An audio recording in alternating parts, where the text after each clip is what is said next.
बिस्मिल्लाहिर्रहमानिर्रहीम। फजर की नमाज के बाद मेरी आंख लग गई और मैं गहरी नींद में ही थी कि अचानक किचन से आती अम्मा की गुस्सीली आवाज सुनकर मेरी आंख खुल गई तो मैं अपना सर पकड़कर बैठ गई। मैं जानती हूँ कि तुमने ये रात की नाइट शिफ्टें किसके कहने पर शुरू की हैं। उसी ने तुम्हें शादी के लिए पैसा जोड़ने पर लगा दिया है, लेकिन कान खोलकर सुन लो, मैं वो होने नहीं दूंगी जो तुम चाह रहे हो। अम्मा मुझे चाय पीने देंगी या मैं उठकर बाहर चला जाऊं? मुझसे 2 साल बड़े राशिद भाई ने जज होकर कहा। वो रात की नाइट ड्यूटी के बाद सुबह 6 बजे घर लौटता था। हाँ हाँ, चाय पियो, मैंने कब मना किया है, लेकिन मैंने तुम्हें 1000 बार कहा है कि मेरे साथ इस मौजू पर कोई बहस मत किया करो। अम्मा की चिंघाड़ती हुई आवाज़ सुनकर मेरा दिल बैठने लगा। आज तो दिन के आगाज़ में ही अम्मा ने तारे दिखा दिए हैं। खुदा जाने आज के दिन का अख्तिताम कैसा होगा। दिल ही दिल में सोचते हुए अपने खुले बालों को समेटते हुए जूड़ा बनाकर उठी और दरवाजे के करीब पहुंची थी कि अम्मा चप्पल घसीटती हुई तेज तेज कदमों से किचन से निकली और सहन में बिछी हुई चारपाई पर आकर बैठ गईं। उनके हाथ में चाय का कप था जिसे वो घूंट घूंट पी रही थी, तो मेरे कदम वहीं पर रुक गए। इतने में भाई भी अपने चाय का मग उठाकर पैंती पर आकर बैठ गया। अचानक उसकी निगाह मुझसे टकराई तो उसने गहरी सांस छोड़ी और आंखों से मुझे इशारा किया, जैसे वो बहुत ही मुश्किल टास्क से नबत आजमा हो। फिर उसने अम्मा के पैरों पर हाथ रखकर आहिस्ता से कहा, मैं सिर्फ इतना चाहता हूं कि आप फुप्पो के घर जाकर रिश्ता मांग ले। आखिर इसमें इतनी जिद वाली क्या बात है? तुम्हें किसने कहा कि मैं जिद कर रही हूं? अम्मा खुरदरे लहजे में बोली, मैंने तुम्हें 2 टोक हमेशा से कहा है कि मैं बिल्कुल भी उस घर जाकर तेरा रिश्ता नहीं मांगूंगी। आखिर तुझे इतनी सी बात समझ क्यों नहीं आती? तुम्हारे अंदर शादी की इतनी आग लगी हुई है कि अभी तुम काम से वापस आए हो और मेरे साथ तुम बहस करने लग गए हो। अभी उस लड़की ने घर में कदम रखे ही नहीं है और तुम हो कि उसकी वजह से मेरे मुंह के आगे आकर खड़े हो गए हो। जब वो यहाँ आ जाएगी तो न जाने क्या होगा। मुझे तो ऐसा लगता है कि वो हमें निकाल बाहर करेगी और खुद मज़े से इस घर में राज करेगी, जिसे मैंने तिनका करके बनाया है। अम्मा की बात सुनकर राशिद भाई सर पकड़ कर बैठ गए। अम्मा, आप खामा खामे उससे क्यों इतनी बदजन हो गई हैं? वो ऐसी लड़की नहीं है। मैं तो बिल्कुल भी बदजन नहीं हुई। मैं तो साफ साफ कह रही हूँ कि उसने तुम्हें कुछ ऐसा खिला दिया है कि तुम अब अपनी माँ के मुंह को आने लगे हो।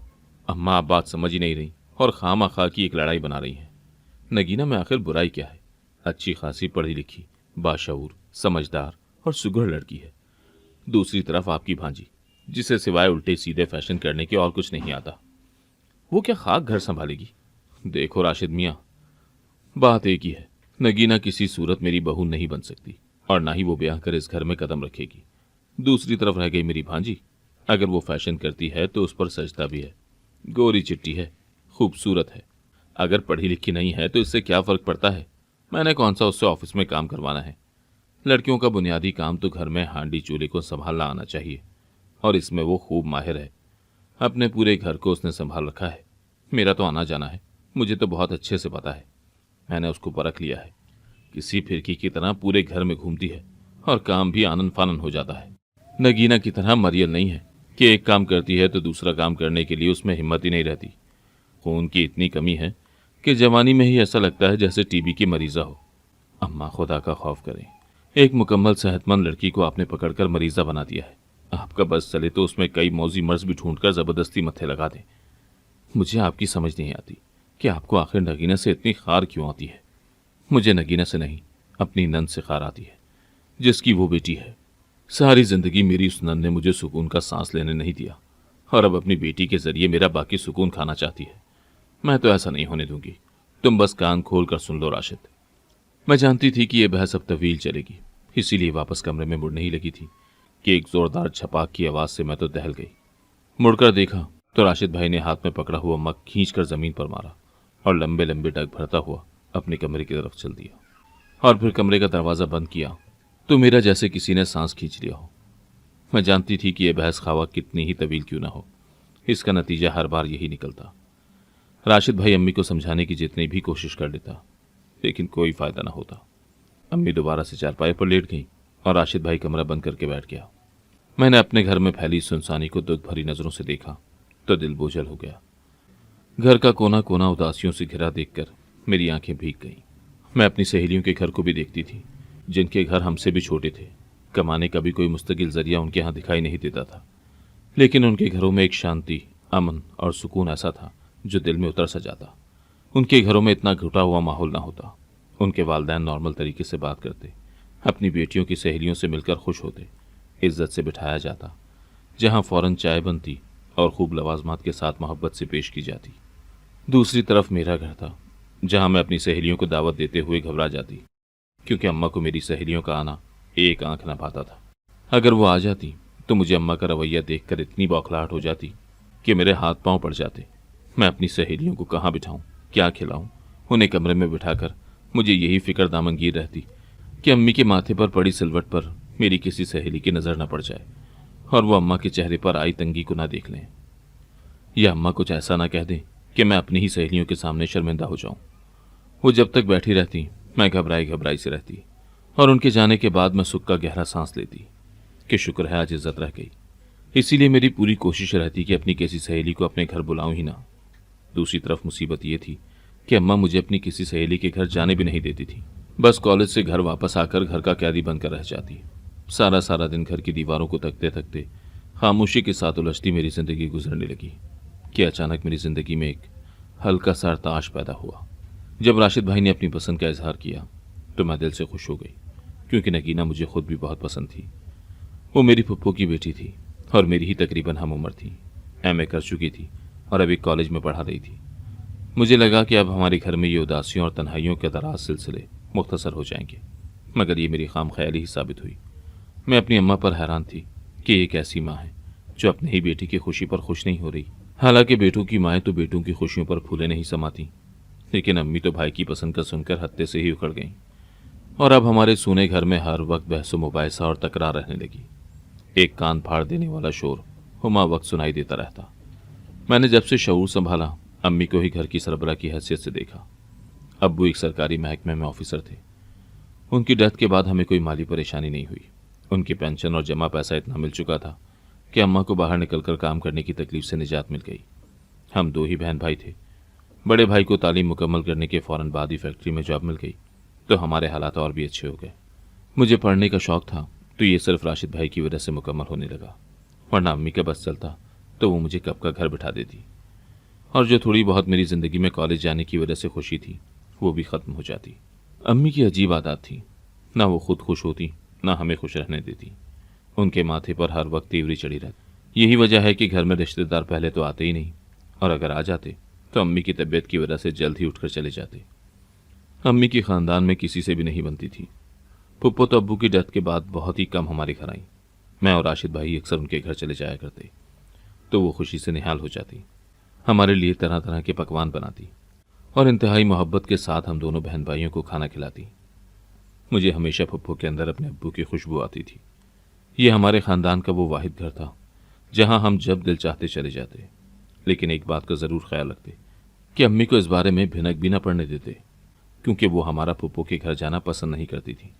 पुप्पो और अम्मी के दरमियान चपकलिश जिस वजह से भी बनती, मुझे और राशिद भाई को इसकी परवाह नहीं थी, क्योंकि हम तो सिर्फ इतना जानते थे कि पुप्पो हमारे साथ बहुत अच्छी है।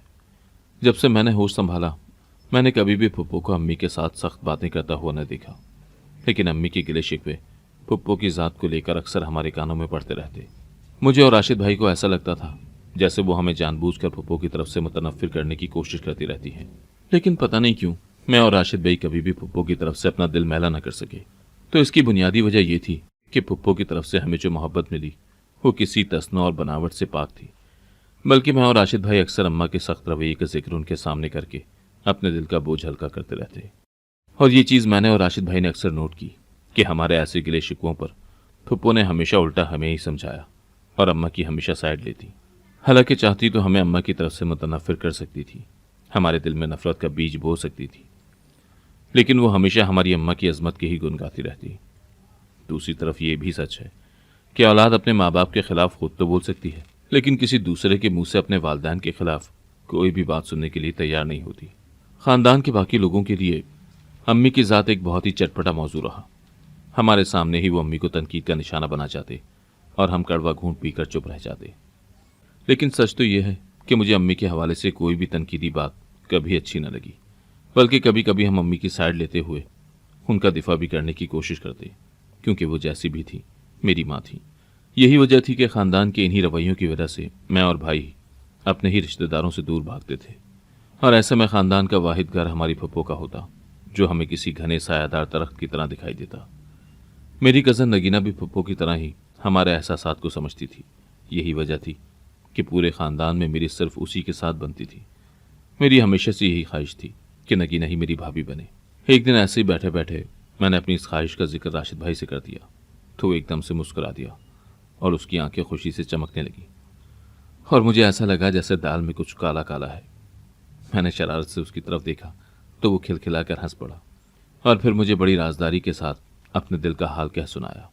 तो मुझे बहुत खुशी हुई कि चलो नगीना के बहाने मुझे एक बहन मिल जाएगी जिसके साथ मेरी जहनी हमांगी भी है, जो बिन कहे मेरे दिल की बात जान लेती है। हम दोनों बहन भाई आने वाले मुस्तकबिल के लिए ख्वाब देखने लगे, मगर हमारे ख्वाबों की इमारत इतनी जल्दी ज़मीन बोस हो जाएगी ये हमने सोचा तक न था। जब राशिद भाई ने नगीना के हवाले से अम्मा से बात की तो अम्मा ने फ़ौरन ही अपना सख्त रद्द-ए-अमल दे दिया और साफ साफ कह डाला कि वो अपनी भांजी रिमशा को बहू के रूप में देखना चाहती हैं और ये उनकी देरीना ख्वाहिश भी है।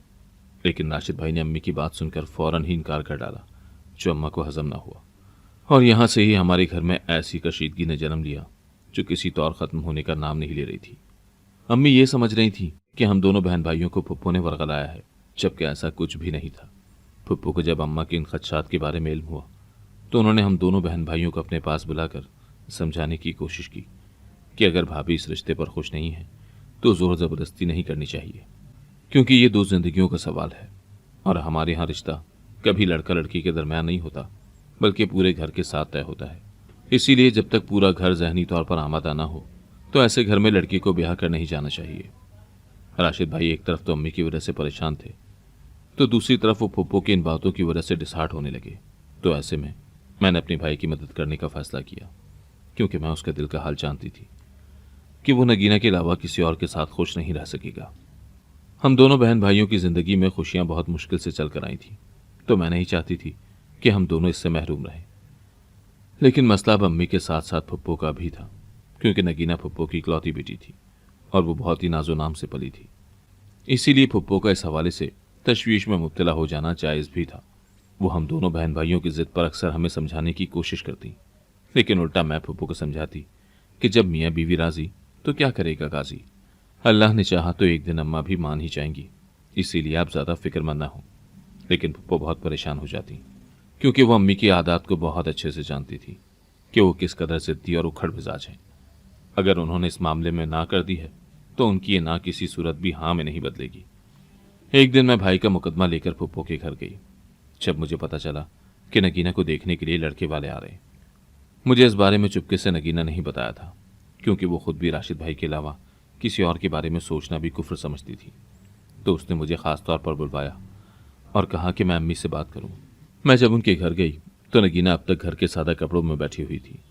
वो मुझे देखते ही लिपट कर रोने लगी तो फुप्पो सर पकड़ कर बैठ गई और नगीना को इंतहाई सख्त सुस्त कहने लगी कि लड़के वाले रास्ते में है और ये अभी तक तैयार नहीं हुई। क्या ऐसी हालत में इसका रिश्ता होगा? आखिर मैंने इसका कहीं ना कहीं तो ब्याह करना ही है ना। वो मुझे देखकर चिढ़कर बोली। तो मैंने आहिस्ता से कहा, फुप्पो ऐसी ज़बरदस्ती का क्या फ़ायदा जिसमें नगीना खुश ना रह पाए। आप भले राशिद भाई को रिश्ता देने में खदशात का शिकार हैं, लेकिन आप दूसरी तरफ ये नहीं देख रही कि नगीना राशिद भाई के अलावा किसी और का तस्वुर भी नहीं कर सकती। ऐसे में जब आप ज़बरदस्ती उसकी शादी करेंगी तो मुझे ये बताएं कि क्या ये खुश रह पाएगी। तो फुप्पो परेशानी से मेरी तरफ देखते हुए बोली, तुम आखिर चाहती क्या हो? तुम्हारी अम्मी किसी तौर भी नगीना का रिश्ता मांगने के लिए तैयार नहीं है, तो क्या मैं अपनी बेटी का रिश्ता तुम्हारे भाई के साथ कोर्ट में चोरी छुपे करवा दूं?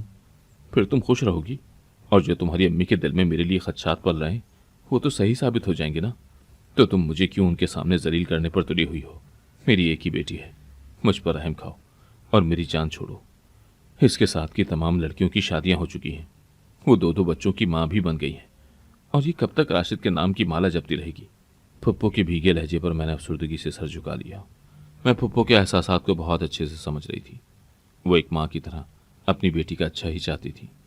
लड़के वाले मेरे सामने ही आए, लेकिन नगीना उनके सामने बिल्कुल भी ना आई। तो फुप्पो को बहुत गुस्सा आया।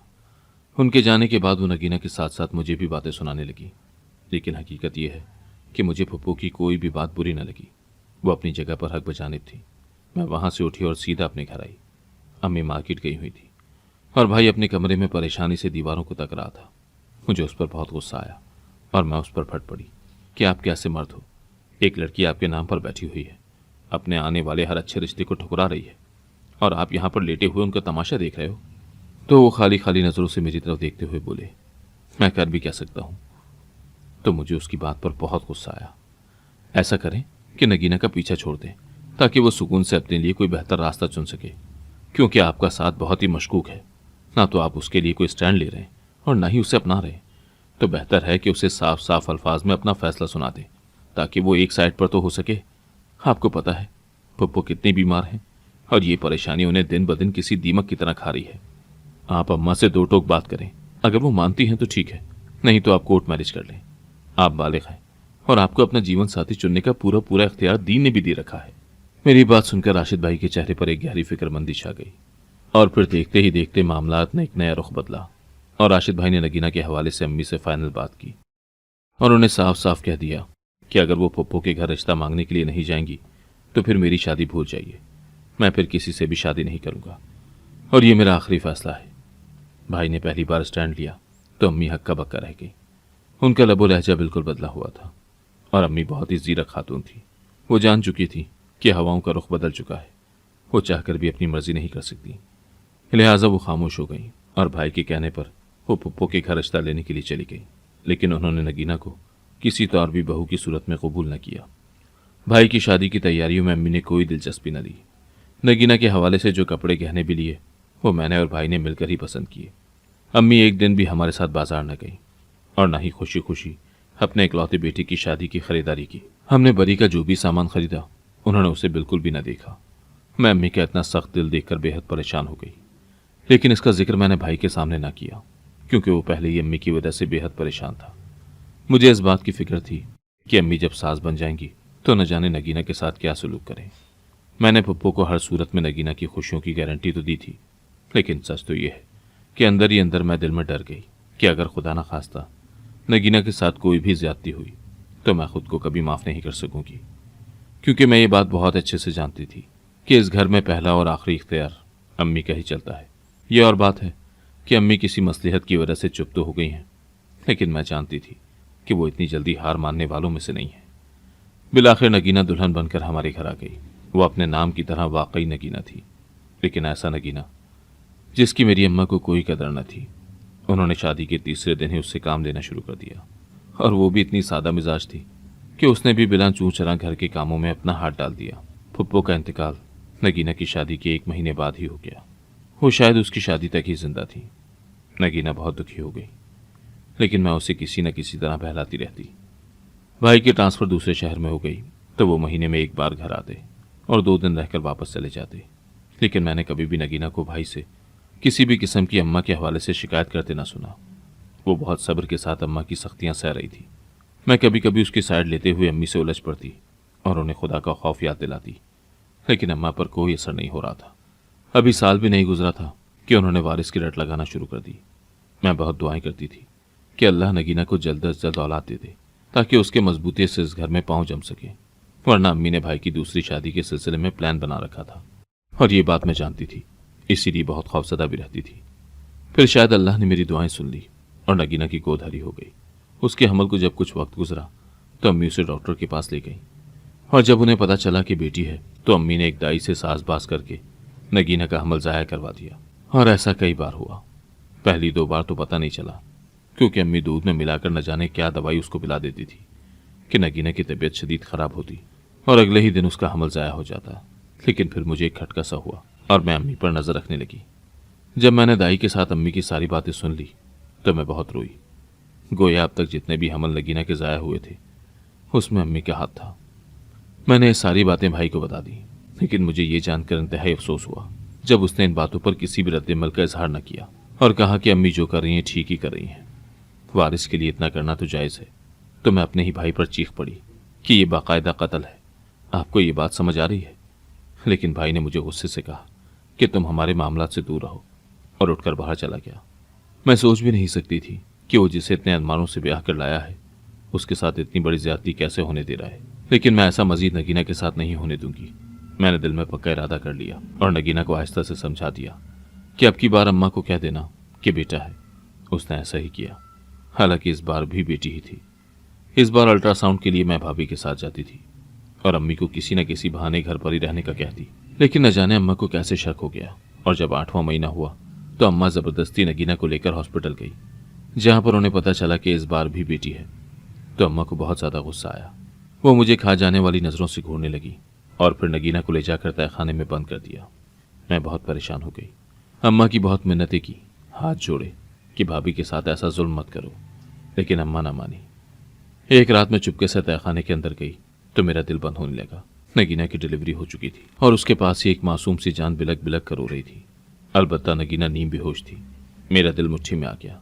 मैं चुपके से फौरन माँ बेटी को उठाकर ऊपर लाई और नगीना के लिए दूध गर्म करने किचन में गई। अचानक कमरे से नगीना की चीखने की आवाजें आने लगी।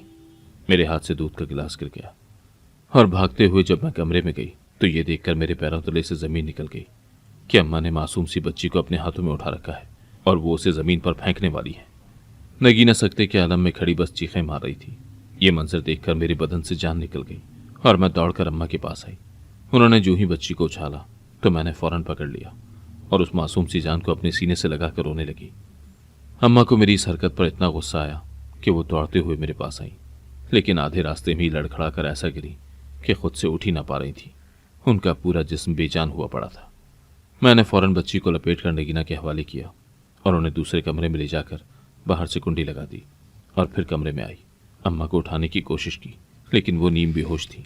मैंने फौरन डॉक्टर को बुलवाया तो पता चला कि उन्हें तो फालिज हो गया है। वो खुद से अपनी एक उंगली भी नहीं हिला सकती। अम्मा की हालत देखकर मैं लरस गई। उन्होंने अपने दिल के अंदर नफरत की दीवारें इतनी बुलंद कर डाली थी कि जिसके अंदर खुद उनका अपना दम घुट रहा था। मैं जानती थी कि यह मकाफात अमल है और अम्मा दुनिया में ही अपनी सजाएं काटेंगी, लेकिन मुझे हैरत नगीना पर हुई। इतना कुछ होने के बावजूद वो अम्मा की खिदमत करने में कोई कसर नहीं छोड़ती। काश अम्मा इस हीरे की कदर करती तो आज हमारा घर जन्नत का नमूना होता। अगर आपको आज की कहानी पसंद आई है तो वीडियो को जरूर लाइक कीजिएगा और अपने दोस्तों के साथ भी शेयर कीजिएगा। और हाँ, अगर आपने अभी तक हमारा चैनल सब्सक्राइब नहीं किया तो जरूर सब्सक्राइब करें। मिलते हैं कल एक नई और दिलचस्प कहानी के साथ। अल्लाह हाफिज।